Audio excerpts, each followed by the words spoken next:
Jak vidíte, zajedu k vám až před vchod, abyste náhodou si nemuseli zašpinit nožky. Objednáváte tolik věcí, že jsem se dneska rozhodl, že celou Prahu rozvážím já v Gčku. Dneska tady máme prvního týpečka, rozhodl jsem se, že vám ho natočím na video, jakou má vole mladý fetoš radost. Samozřejmě budu ověřovat i jeho věk, nemyslete si.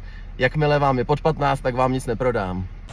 A je tady, čau týpečku, máš občanku? Mám? Tak pojď. Tady mám.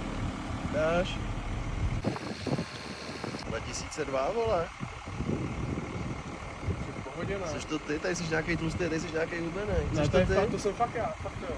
Tak já ti to dám, mě to je jedno, vej. Hele, pre-roll zaplacený, medvídci, tohle je taky tvoje, tohle je taky tvoje. Děkuju. A tohle, kámo, máš dárek ode mě, Simpošovo matro.